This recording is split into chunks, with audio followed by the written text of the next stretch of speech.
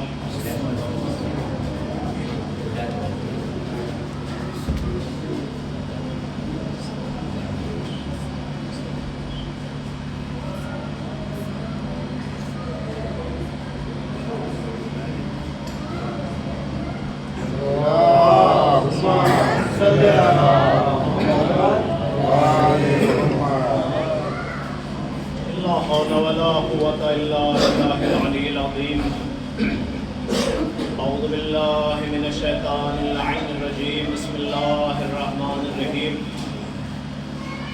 الحمد لله الذي لا يبلغ مدحته القائلون ولا يحصي نعماءه العادون ولا يؤدي حقه المجتهدون، الذي ليس لصدقه حد محدود ولا نعم موجود ولا وقت معدود ولا أجل مقدور. فطر الخلائق بقدرته ونشر الرياح برحمته ووطأ بالسحور ميدان أرضه.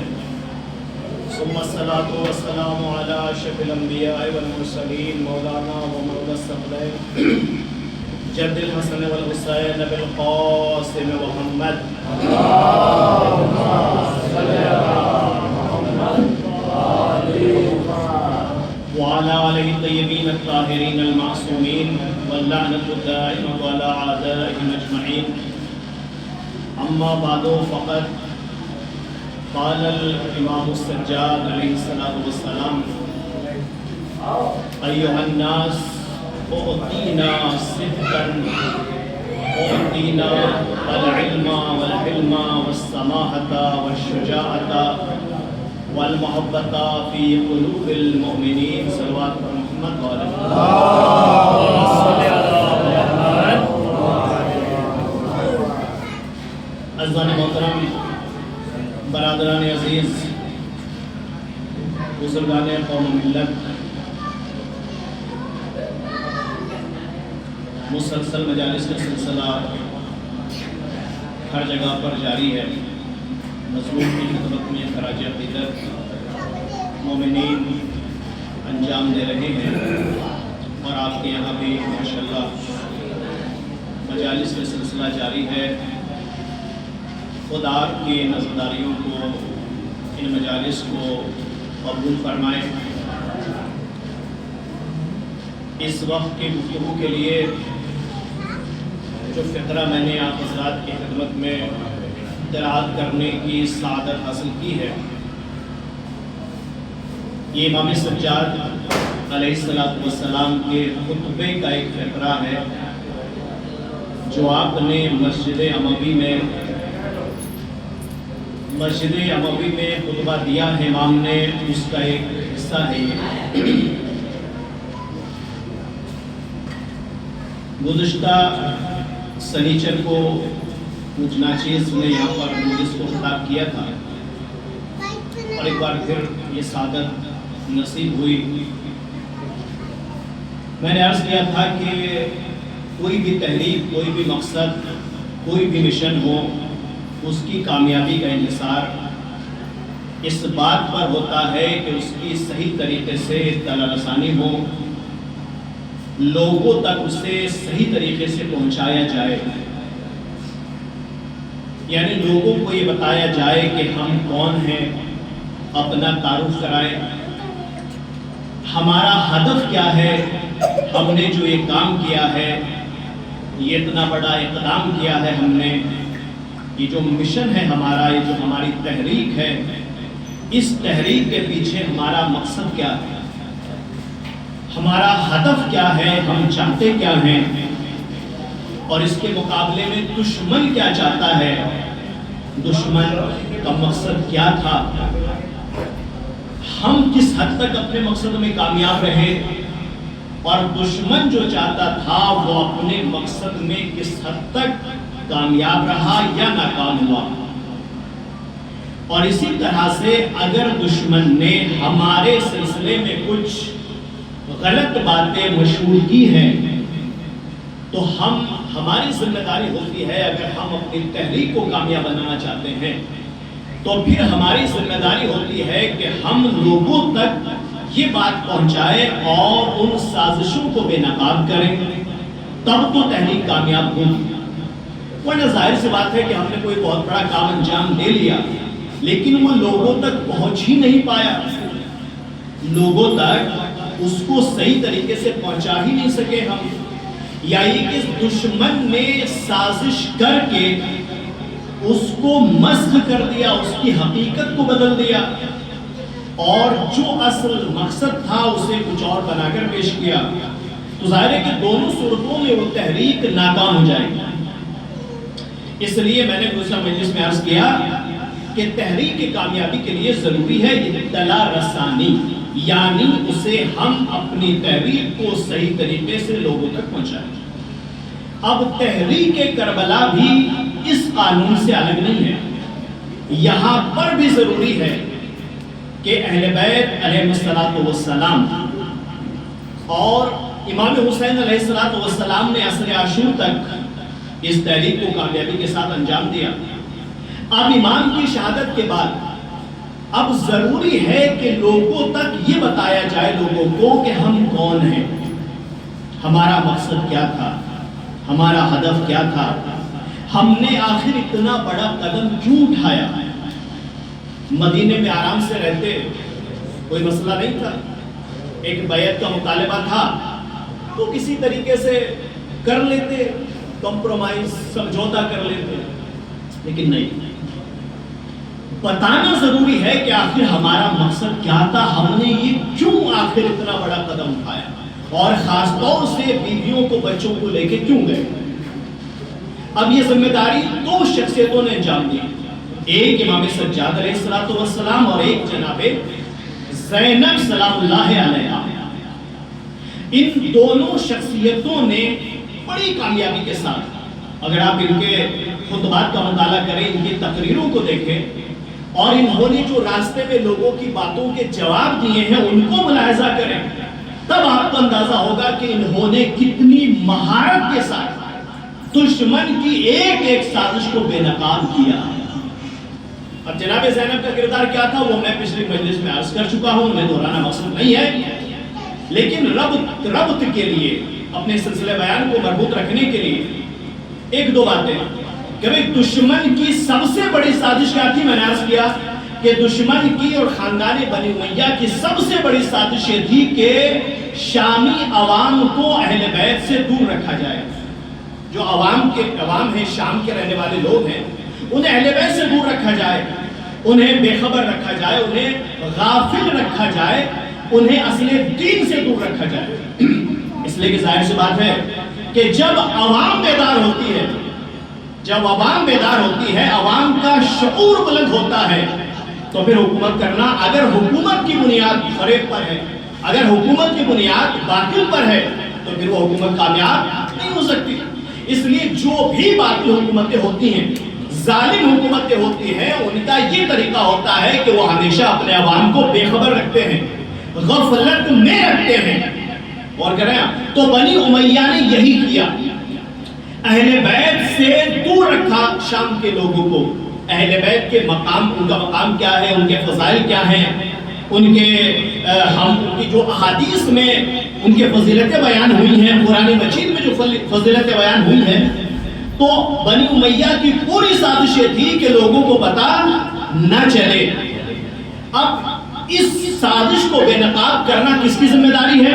انہی دو عظیم شخصیتوں کی، جناب امام سجاد اور شریکۃ الحسین جناب زینب۔ جناب زینب کا کردار پڑھ چکے آپ، جو آپ نے دربار یزیدی میں خطبہ دیا ہے، اس کے چند فقرے میں نے پچھلی مجلس میں عرض کیے تھے، اور آج مجھے امام سجاد علیہ السلام کے خطبے کے چند فقرے آپ کے سامنے پیش کرنا۔ یزید یہ سمجھ رہا تھا اپنے زوم ناقص میں، وہ یہ سوچ رہا تھا کہ میں اہل بیت کو رسوا کروں، میں اہل بیت کو بدنام کروں، تو اس نے کیا کیا؟ اس نے جمعے کے دن کا انتخاب کیا کہ بھائی جمعے میں سب لوگ آئیں گے، جمع ہوں گے، اور ظاہر سی بات ہے کہ جمعے میں زیادہ لوگ آتے ہیں نماز پڑھنے کے لیے، عام نمازوں میں اتنے نہیں ہوتے لیکن جمعے میں زیادہ ہوتے ہیں۔ تو اس نے جمعے کا انتخاب کیا اور مسجد اموی، وہی تقریباً دربار بھی تھا، مسجد اموی میں اب اس نے حکم دیا کہ اہل بیت کے جو مخدرات عصمت ہیں، جنہیں اسیر بنا کے لایا گیا ہے، اور امام سجاد علیہ السلام انہیں جمعے کے دن دربار میں پیش کیا جائے۔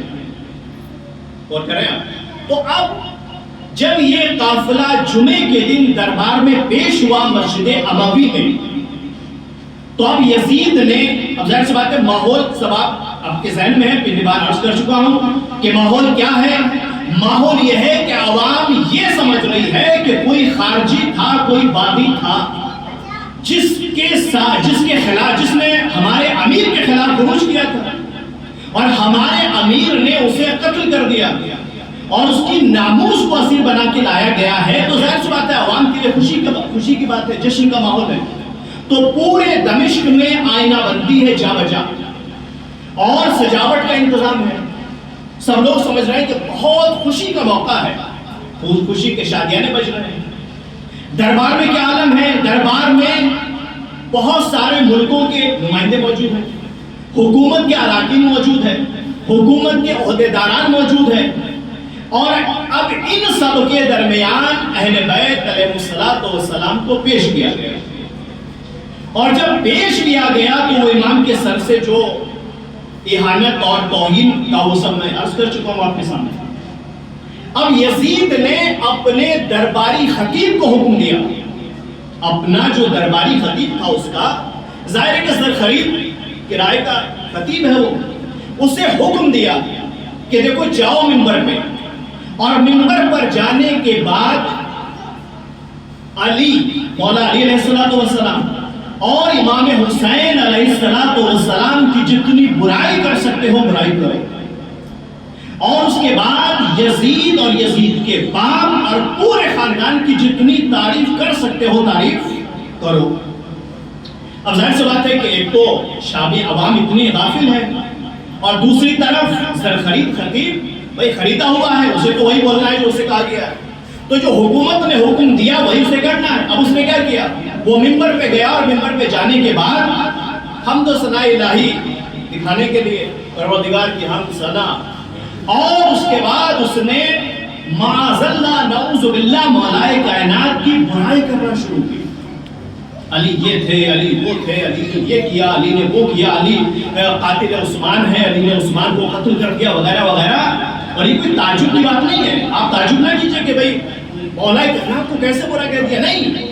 آپ دیکھیں کہ جنگ صفین ہو رہی ہے، جنگ صفین مولا کائنات کے دور کی جنگ، اس جنگ میں اسی شامی لشکر کا ایک سپاہی مولا کو گالی دے رہا ہے۔ کیا کر رہا ہے؟ مولا کو گالی دے رہا ہے۔ اب ہاشم ابن عتبہ مولا کائنات کا صحابی، وہ آگے بڑھے اور بڑھنے کے بعد کہتے ہیں کہ بھئی تم علی کو گالی کیوں دے رہے ہو؟ تمہیں پتہ ہے کس سے گالی دے رہے ہو؟ کہا میں علی بن ابی طالب کو گالی دے رہا ہوں۔ کیوں دے رہے ہو؟ تو پہلی بات اس نے یہی کہی کہ علی نے عثمان کو قتل کیا ہے۔ کس کو؟ علی نے خلیفہ سوم کو قتل کیا ہے۔ اور دوسرا جملہ سنیے اور تعجب کیجیے اور اندازہ لگائیے کہ بنی امیہ کی سازش کتنی گہری تھی۔ وہ کہتا ہے کہ اقاتلکم، میں تم سے اس لیے جنگ کر رہا ہوں اور میں اس لیے علی کو گالی دے رہا ہوں کہ جیسا ہم سے کہا گیا ہے کہ علی لا یصلی، علی نماز ہی نہیں پڑھتے تھے۔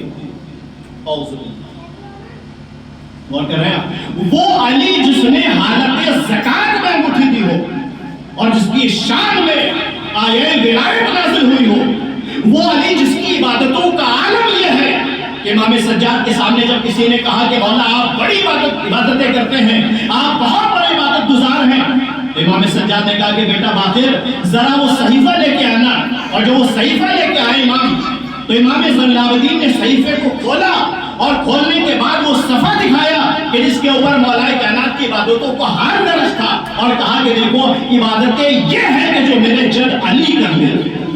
تو وہ علی جو اتنا زیادہ عبادت گزار ہے، اسے شام کا ایک سپاہی کہہ رہا ہے کہ لا یصلی، ہم تم سے اس لیے جنگ کر رہے ہیں کہ علی کو نماز ہی نہیں پڑھتے۔ کتنی سازش گہری ہے، اس کا اندازہ لگائیے۔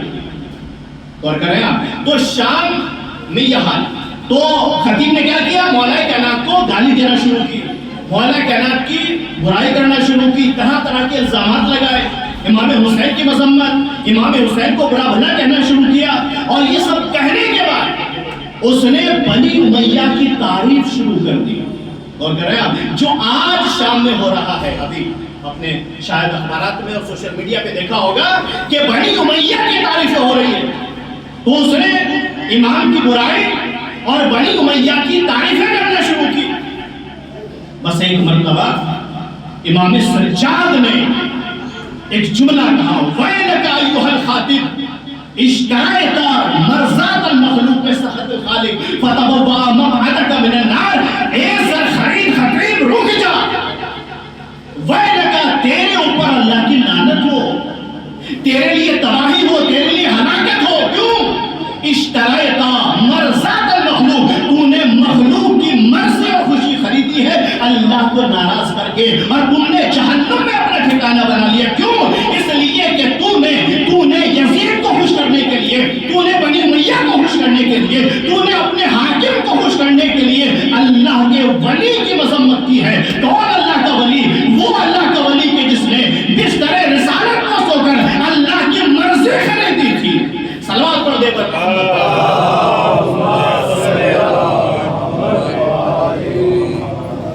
تو نے بندوں کو خوش کرنے کے لیے اللہ کو ناراض کیا ہے. اور کر رہے ہیں تو نے بندوں کو خوش کرنے کے لیے, یزید کو خوش کرنے کے لیے, اہل شام کو خوش کرنے کے لیے تو نے اللہ کو ناراض کر دیا. اب میرے عزیزو, اس میں ہم سب کے لیے پیغام ہے.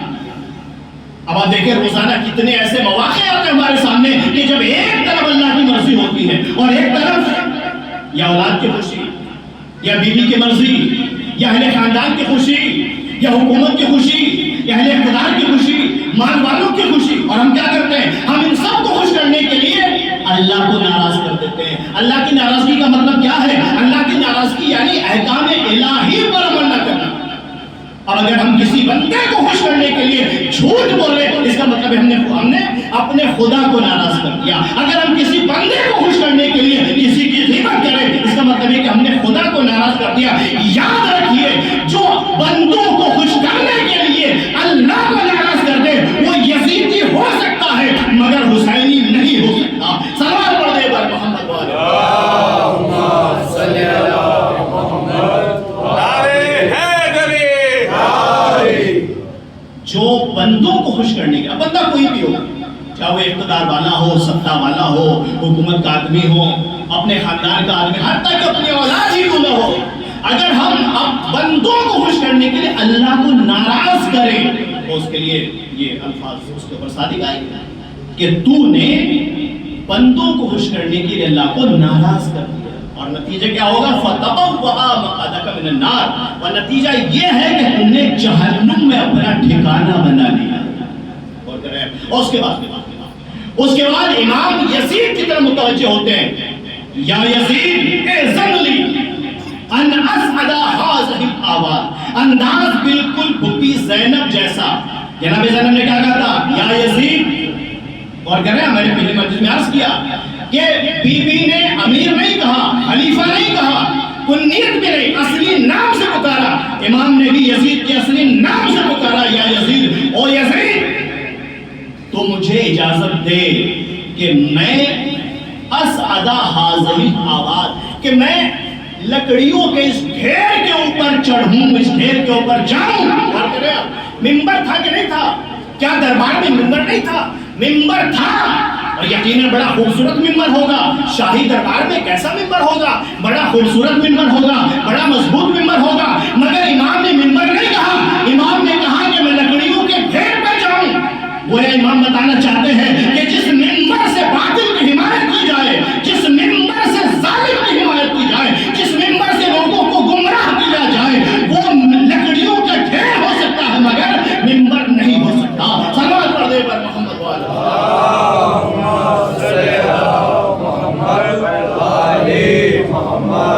جس ممبر سے لوگوں کو گمراہ کیا جائے, جس ممبر سے ہدایت کا انتظام نہ ہو. ممبر کس لیے ہے؟ ممبر لوگوں کی ہدایت کے لیے ہے. ہمارے ممبر کے اوپر لوگوں کو گمراہ کرنا شروع کر دے, ہم باطل کی حمایت کریں, ہم ظالموں کی حمایت میں بولے, اس کا مطلب یہ ہے کہ وہ ممبر نہیں ہے امامت کی نگاہ میں. وہ لکڑیوں کا ڈھیر ہو سکتا ہے مگر ممبر نہیں ہو سکتا. امام نے کیا کہا؟ مجھے اجازت دے کہ میں لکڑیوں کے اس ڈھیر کے اوپر جاؤں. اور اس کے بعد فَأَتَكَلَّمْ بِكَلِمَاتٍ لِلَّهِ فِيهِ رِضَا فِيهِنَّ رِضَا وَلِهَؤُلَاءِ الْجُلُسَاءِ أَجْرٌ وَثَوَابٌ. تاکہ میں لکڑیوں کے اس ڈھیر پہ جاؤں اور کچھ ایسی باتیں کروں جس میں اللہ کی مرضی ہو اور ان سننے والوں کے لیے اجر و ثواب ہو۔ میرے عزیزوں، امام نے مذہبی حکیموں کے لیے اور مذہبی ذاکروں کے لیے دینی ذاکروں کی ذمہ داری کو واضح کر دیا کہ دیکھو، اگر تم مذہبی خطابت کرنا چاہتے ہو، اگر تم دینی خطابت کرنا چاہتے ہو، اگر تم مجلس پڑھنا چاہتے ہو، اگر تم تقریر کرنا چاہتے ہو تو غور کر لو، سوچو کہ جو تم بولنے جا رہے ہو وہ مرضی خدا کے مطابق ہے یا نہیں، اس میں لوگوں کے لیے اجر و ثواب ہے کہ نہیں۔ اگر مرضی خدا کے مطابق ہے تو بولو، چاہے سننے والے کو ناگوار ہی کیوں نہ گزرتا، اور چاہے سننے والے کو اچھا نہ لگے، مجلس چلے گی کہ نہیں چلے گی، سننے والے خوش ہوں گے کہ نہیں ہوں گے، بانی مجلس کو پسند آئے گی کہ نہیں آئے گی، یہ ساری باتیں دنیاوی خطابت کا معیار ہو سکتی ہے، مگر مذہبی خطابت کا معیار اگر کچھ ہے تو صرف رضائے الہی ہے۔ مذہبی خطیب کی ذمہ داری ہے کہ وہ صرف وہی بات بولے کہ جو مطابق رضائے خدا ہو، جو اللہ کی مرضی کے مطابق ہو، ورنہ جو باتیں رضائے خدا کے خلاف ہو منبر سے ان کو بیان کرنے کو کوئی کام نہیں ہے۔ اور کر رہے ہیں فَاتَكَلَّمْ فِي بِكَلِمَاتٍ، مجھے اجازت دے کہ میں اس لکڑیوں کے ڈھیر پہ جاؤں اور ایسی باتیں کروں۔ ابھی تک تیرا خطیب یہ سر خرید یہ کرائے کا خطیب ایسی باتیں کر رہا تھا کہ جو خود بھی گناہ کا شکار ہو رہا تھا اور ان سننے والوں کو بھی گناہ میں مبتلا کر رہا تھا۔ اب مجھے اجازت دے کہ میں کچھ ایسی باتیں کروں کہ جن کو سن کر کم سے کم ان بیٹھے ہوئے لوگوں کو کچھ اجر و ثواب مل جائے۔ اب ظاہر سی بات ہے کہ یزید سمجھتا تھا، وہ جانتا تھا، ایسا نہیں کہ یزید نہیں جانتا تھا، یزید اچھی طرح جانتا تھا کہ یہ کون ہے اور ان کا علم کیا ہے، ان کی خطابت کیا ہے، ان کی فصاحت و بلاغت کیا ہے، اس لیے یزید نے اجازت نہیں دی کہ نہیں تمہیں اجازت نہیں ملے گی۔ اب لوگوں نے اصرار کیا، لوگوں نے کہا کہ امیر اجازت دے دے، آخر ہو سکتا ہے کہ کوئی نئی بات ہمیں سننے کو مل جائے، اجازت دے دو۔ اب یزید پھر خاموش ہے، نہیں دیتا، یہاں تک کہ یزید کے بیٹے نے اصرار کیا کہ بابا اجازت دے دیجئے، کیا حرج ہے، چلا جائے گا کچھ بول دے گا۔ اب یزید کا جملہ سنیے اور امام سجاد کی عظمت کو پہچانیے۔ یزید کہتا ہے، کیا کہتا ہے کہ ان صعد المنبر لم ينزل الا بفصیحتی وفصیحت آل ابی سفیان، اگر یہ منبر پہ چلا گیا، اور کیجئے گا، اگر یہ منبر پہ چلا گیا اس وقت تک نہیں اترے گا جب تک مجھے ذلیل نہ کر دے اور میرے خاندان کو ذلیل نہ کر دے۔ اور کہہ رہے ہیں انسائڈ منبر، اگر یہ منبر پہ چلا گیا اس وقت تک نہیں اترے گا جب تک کہ مجھے اور میرے خاندان کو ذلیل نہ کر دے۔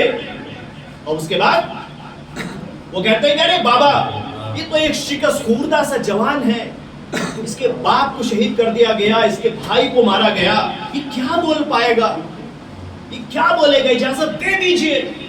اب یزید کا اگلا جملہ سننے سے پہلے میرا عزیزو تمہید کے طور پر چند باتیں سن لیجئے۔ میرا عزیزو حقیقت حقیقت ہوتی ہے، حقیقت حقیقت ہے، کوئی مانے یا نہ مانے، کوئی مانے یا نہ مانے، حقیقت تو حقیقت ہے۔ اب رات ہو رہی ہے، میں کہوں بھی رات ہو رہی، اب آپ کہنے نہیں رات نہیں ہو رہی تو کیا آپ کے کہنے سے حقیقت بدل جائے گی؟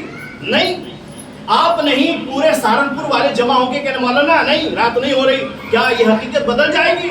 نہیں، پورا ہندوستان کہنے لگے، پورا ایشیا کہنے لگے، پوری دنیا مل کے کہنے لگے تب بھی حقیقت نہیں بدلے گی۔ یعنی حقیقت حقیقت ہوتی ہے، کسی کے ماننے یا ماننے سے حقیقت کے اوپر کوئی فرق نہیں پڑتا۔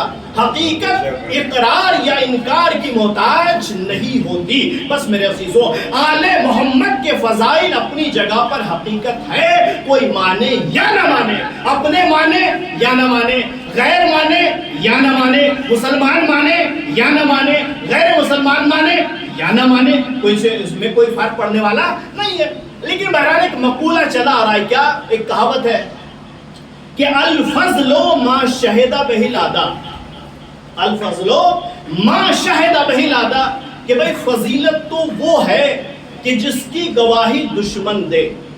اور کہہ رہے ہیں یعنی اپنے تو کریں گے ہی تعریف، اپنے تو مانیں گے ہی، مزہ نہیں ہے جب تک کہ دشمن نہ کہہ دے کہ ہاں تمہارے اندر یہ کمال پایا جاتا ہے، تمہارے اندر یہ فضیلت پائی جاتی ہے۔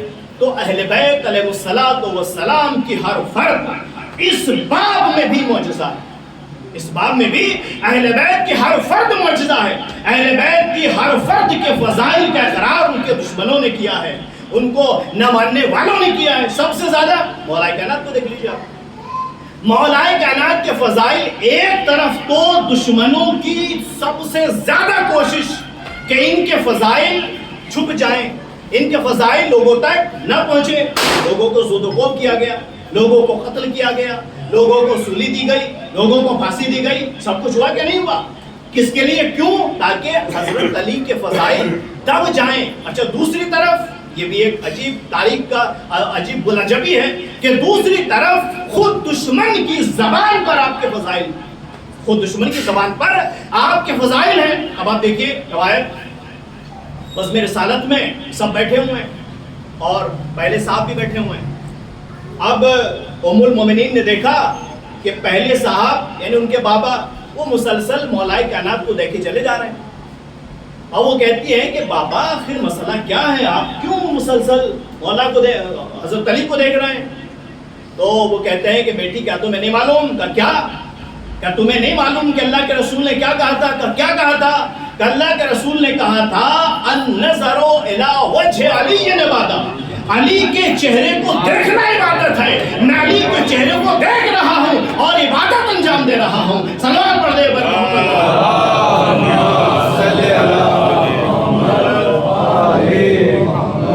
ایک طرف مولا کے فضائل کو دبانے کی کوشش اور دوسری طرف خود دشمنوں اور غیروں کی زبان پر آپ کے فضائل. ٹھیک ہے, اس کے بعد امام حسن کے فضائل کا اقرار خود حکیم شام نے کیا, امام حسین کے فضائل کا اقرار ان کے دشمنوں نے کیا. اور اب دربار یزید ہے. دربار کس کا؟ یزید کا. حکومت کس کی؟ یزید کی. شہر کس کا؟ یزید کا. اور زبان کس کی؟ یزید کی. اور قصیدہ کس کا؟ سید سجاد کا. سنیے اگلا جملہ. یزید کہتا ہے کہ یہ منبر سے نہیں اترے گا جب تک کہ مجھے یا اور میرے خاندان کو ذلیل نہ کر دے.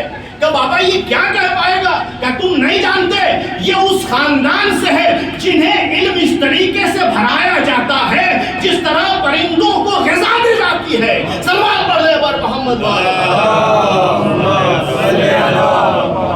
انہو من اہل بیت ذو العلم زقن. یہ اس گھرانے سے تعلق رکھتا ہے, یہ اس گھرانے کا چشم و چراغ ہے جنہیں اس طریقے سے علم دیا جاتا ہے جس طرح پرندہ اپنے بچوں کو علم دیتا ہے. میں مولا کائنات کے سامنے دو ہاتھ جوڑ کر عرض کروں گا, مولا آپ کی فضیلت اپنی جگہ پر, آپ کی عظمت اپنی جگہ پر, یقیناً آپ نے بھی اپنے فضائل دشمنوں سے منوائے ہیں, مگر توق و زنجیر میں جکڑے ہوئے دشمن کے دربار میں خود دشمن کی زبان سے اپنا قصیدہ پڑھوانا یہ سید سجاد کا کمال ہے. سلوات پڑھ دے بر محمد.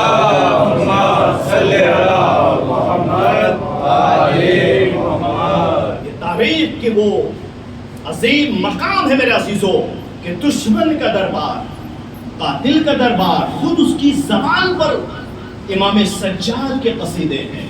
یہ اس خاندان کے چشم و چراغ ہے جسے علم اس طریقے سے دیا جاتا ہے. اس کے بعد لوگوں نے اصرار کیا کہ نہیں اجازت دیجیے, آخر کیوں آپ روک رہے ہیں, ہو سکتا ہے کہ ہم کو وہ سننے کو مل جائے. اب یہاں سے یزید مجبور ہو گیا اور مجبور ہونے کے بعد اس نے کہا کہ چلو ٹھیک ہے آپ جائیے خطبہ دیجیے. اب امام چلے ہیں اور خود امام کے بقول لکڑیوں کے اس ڈھیر پر امام آئے اور آنے کے بعد خطبے کا آغاز کیا وہی بالکل حیدری اور زینبی انداز.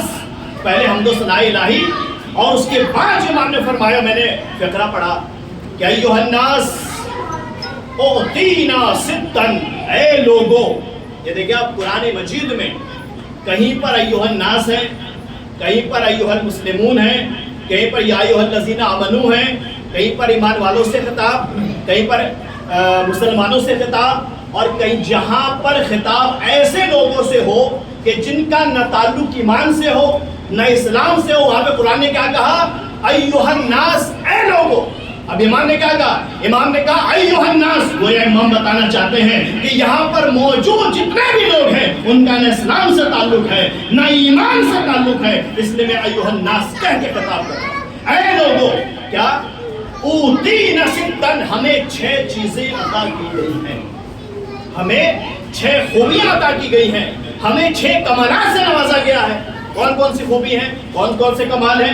امام فرماتے ہیں اوتینا العلم، ہمیں علم عطا کیا گیا، اوتینا الحلم، ہمیں حلم عطا کیا گیا، اور والسماحت، ہمیں سماحت یعنی سخاوت عطا کی گئی، اور ہمیں شجاعت عطا کی گئی، اور ہمیں مومنین کے دلوں میں محبت عطا کی گئی۔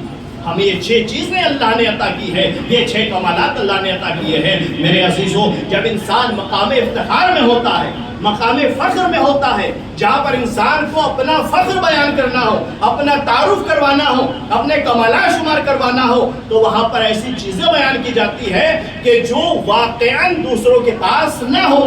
اب ممکن ہے کہ آپ کے ذہن میں سوال پیدا ہو، یا ہمارے ذہن میں سوال پیدا ہو کہ مولا علم تو سب کے پاس ہے، علم تو سب کے پاس ہے، یہ سخاوت و شجاعت یہ سب تو سب کے پاس ہے، آخر آپ یہ ساری چیزیں کیوں بیان کر رہے ہیں؟ کچھ ایسی چیز بیان کر دیتے جو کسی کے پاس نہ ہوتی۔ آپ یہ کہہ دیتے کہ اللہ نے ہم کو معراج پہ بلایا، آپ کوئی اور ایسی چیز بیان کر دیتے کہ جو کسی کے پاس نہیں تھی۔ آپ نے یہ ساری چیزیں کیوں بیان کی؟ عجب نہیں کہ میرا مولا آواز دے کہ دیکھو علم سب کے پاس ہے، مگر ہمارے علم میں اور تمہارے علم میں فرق ہے، ہمارے علم میں تمہارے علم میں فرق ہے، ہماری شجاعت میں تمہاری شجاعت میں فرق ہے، ہماری سماحت میں تمہاری سماحت میں فرق ہے۔ تو مولا کیا فرق ہے؟ کہ دیکھو ہمارے علم میں تمہارے علم میں فرق یہ ہے کہ تمہارا علم غلط ہو سکتا ہے مگر ہمارا علم غلط نہیں ہوتا، تمہارا علم لوگوں سے سیکھنے کا محتاج ہوتا ہے مگر ہم خود اللہ کی طرف سے علم لے کے آتے ہیں، تمہارا علم وہ ہے کہ تمہیں سوچنے کی ضرورت پڑتی ہے مگر ہمیں سوچنے کی ضرورت نہیں پڑتی۔ اب دیکھیں کہ مولا کائنات نے سلونی کا ممبر سے دعویٰ کیا ہے نا، تو اب تاریخ یہ کہتی ہے کہ مولا کائنات کے سامنے جب بھی کوئی مسئلہ آتا تھا، مولا کے سامنے جب بھی کوئی علمی مسئلہ آتا تھا تو آپ فوراً جواب دے دیتے، جیسے سوال ہوا فوراً آپ نے جواب دے دیا، یہاں تک کہ ایک کم معرفت نے کہا کہ یا علی، وہ اپنے ساتھ سے بول رہا تھا یا علی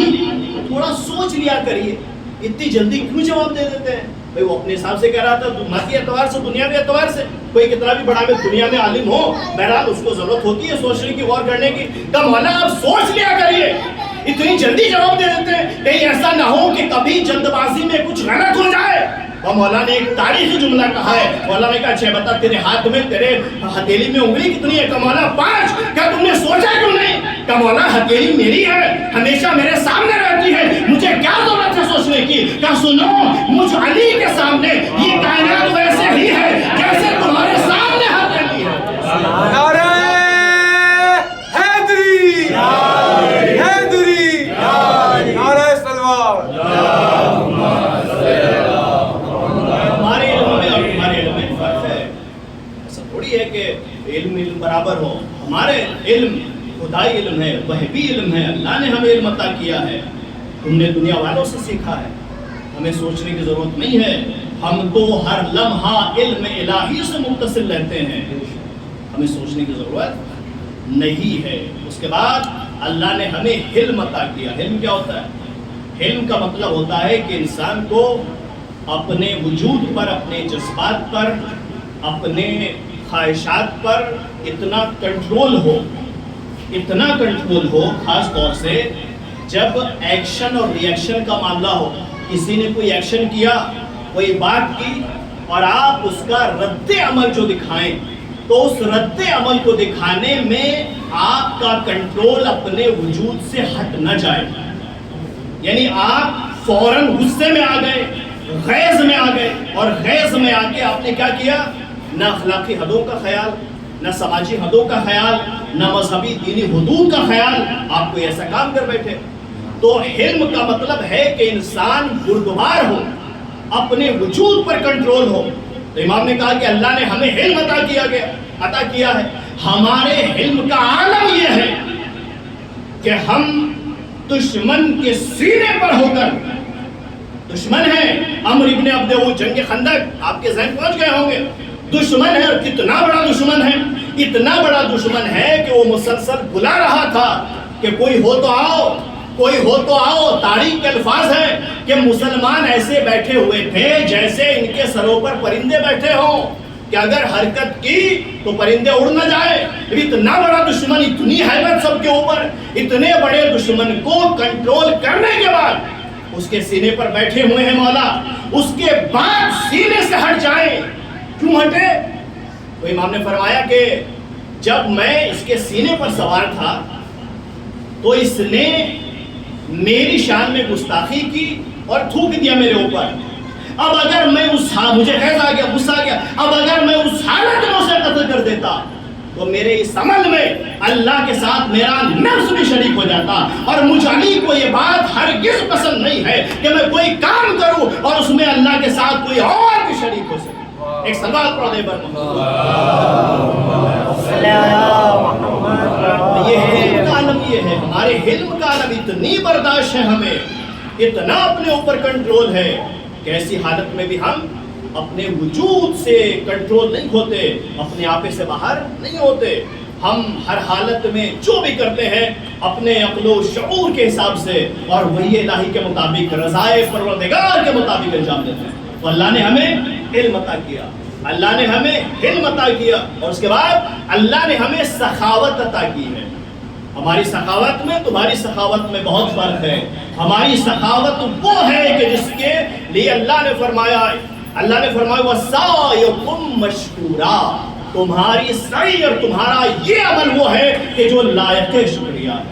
اور کریں جب امام حسن امام حسین بیمار ہوئے اور اللہ کے رسول کی ہدایت کے مطابق جناب فاطمہ نے شہزادی نے نظر مانی اور 3 دن تک مسلسل روزے و افطار کرنے کے جب ٹائم آتا تھا تو کبھی یتیم, کبھی اسیر, کبھی مسکین آ جاتا تھا اور اہل بیت اپنے اپنے حصے کا سب دے کر کے پانی سے افطار کر کے سو جاتے تھے. تو اس کے بعد سورہ دہر نازل ہوا ہے, اِنَّ هَذَا جَزَاؤُكُمْ وَسَعْيُكُمْ مَشْكُورًا, یعنی تمہارا عمل ہی ایسا ہے کہ ہم خود خدا ہو کر تمہارا شکریہ ادا کرتے ہیں. ایک سوال پڑھ دے بر محمد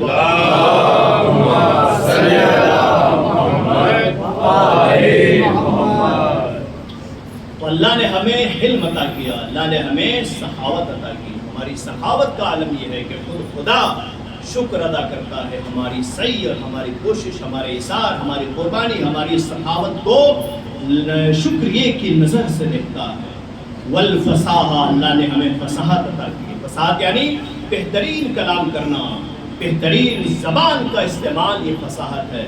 اور اہل بیت کی فصاحت ظاہر ہے کہ اس کے لیے ضرورت نہیں ہے. نہج البلاغہ ہمارے گھر سے نکلی ہے, صحیفہ سجادیہ ہماری ہے, تو ہماری فصاحت کی اللہ نے ہمیں فصاحت عطا کی. اور آخری چیز والمحبہ فی قلوب المؤمنین, اللہ نے مومنوں کے دلوں میں ہمیں محبت عطا کی ہے.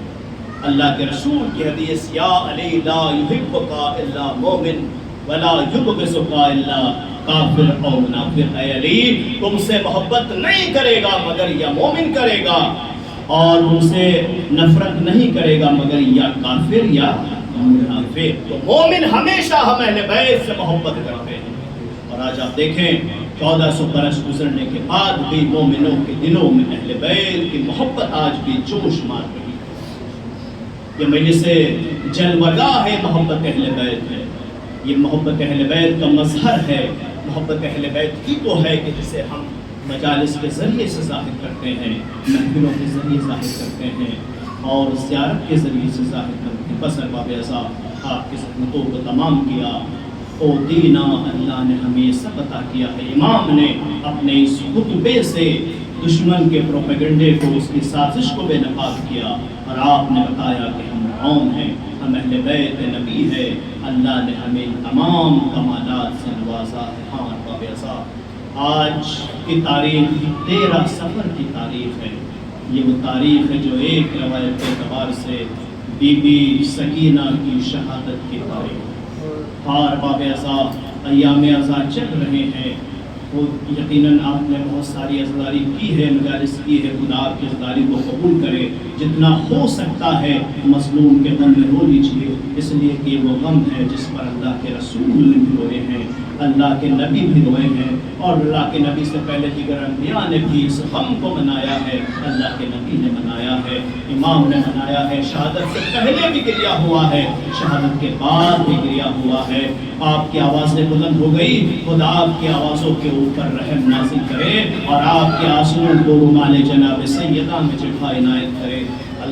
عزاداروں، یہ وہ مجلس ہے کہ جس میں مقدس شخصیتیں تشریف لاتی ہے. آپ دیکھیں شہاب الدین زہری راوی ہے، وہ کہتا ہے کہ میں ایک مرتبہ میرے بیٹے کی شادی تھی، میں امام سجاد کی خدمت میں پہنچا. میں نے کہا مولا میرے بیٹے کی شادی ہے، میں آپ کو دعوت دینے کے لیے آیا ہوں. تو امام نے فرمایا زہری ہم نے کربلا کے بعد سے شادیوں میں شرکت کرنا چھوڑ دی.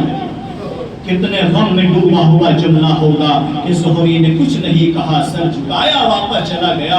کچھ دن کے بعد واپس آتا ہے اور آنے کے بعد کہتا ہے مولا آج میں نے اپنے گھر پہ آپ کے بابا کی مجلس رکھی ہے اور میں آپ کو دعوت دینے کے لیے آیا ہوں. امام نے کہا زہری ہاں آج ہم تمہارے گھر پہ ضرور تشریف لائیں گے. اب زہری کہتا ہے کہ میں نے انتظام کیا، سب تشریف لائے اور لانے کے بعد ایک شاعر آئے اور انہوں نے امام کا مرثیہ پڑھنا شروع کیا.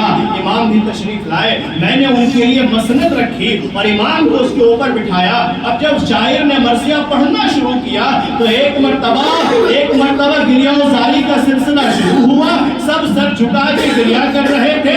کچھ دیر کے بعد جب میں نے سر اٹھا کے دیکھا تو کیا دیکھا کہ سید سجاد اپنی جگہ پر نہیں ہے. میں نے دیکھا ایک مرتبہ میری نظر پڑی، ارے سید سجاد اس جگہ پر بیٹھے ہیں جہاں پر عزاداروں نے اپنے جوتے اتارے تھے. اجکم اللہ، میں نے کہا مولا ارے میں نے تو آپ کو مسند پہ جگہ دی تھی، آپ وہاں پر کیوں چلے گئے؟ کہا زہری تمہیں نہیں معلوم، ارے جو میں دیکھ رہا ہوں تم نہیں دیکھ رہے ہو. ارے اس مجلس میں میرے نانا رسول خدا آئے ہیں، اس مجلس میں میری دادی فاطمہ آئی ہے. عزاداروں، یہ وہ مجلس ہے کہ جس میں مقدس شخصیتیں تشریف لاتی ہے. عزاداروں، آج جناب رباب کی دو کمائی تھی. جناب رباب کو سلام کیجئے، یہ وہ عظیم خاتون ہے جس نے بڑی قربانی دی ہے. جناب رباب کی دو کمائی تھی، ایک کمائی کربلا میں لٹ گئی اور ایک کمائی زندان شام میں. عزاداروں، ایک کمائی جناب علی اصغر عاشور کے دن امام آئے ہیں پانی پلانے کے لیے. علی اصغر کو لے کر چلے اور جب واپس آئے ہیں تو پانی کے بدلے تیر ستم ملا. بچہ باپ کے ہاتھوں پر منقلب ہوا. اب امام لاشا لے کر چلے، ہمت نہیں ہوتی، 7 مرتبہ آگے بڑھے، 7 مرتبہ پیچھے ہٹے، آخر ہمت مجتمع کر کے چلے در خیمہ پر پہنچے. رباب ارے اپنے لال کو لے جاؤ. اب روایت کا انداز بتاتا ہے کہ رباب سے پہلے سکینہ آ گئی، بابا ارے میرے بھیا کو پانی پلانا ہے، ارے میں بھی تو پیاسی ہوں. میں ایک مرتبہ رباب آئی، کہا رباب ارے میں کون ہوں؟ کہا مولا میرے امام ہیں. کہا رباب ایک مرتبہ امام نے قضا کا دامن الٹا. جناب علی اصغر گلے پر تیر پیوست آواز مثل کا انہر، اے میرے لال علی اصغر کیا تمہارے جیسے بچے بھی ذبح کیے؟ عزاداروں، ایک کمائی تھی جو کربلا میں لٹ گئی اور دوسری کمائی جناب سکینہ. اس بچی کو اپنے بابا سے بڑی محبت تھی، امام کو بھی اس بچی سے بڑی محبت تھی.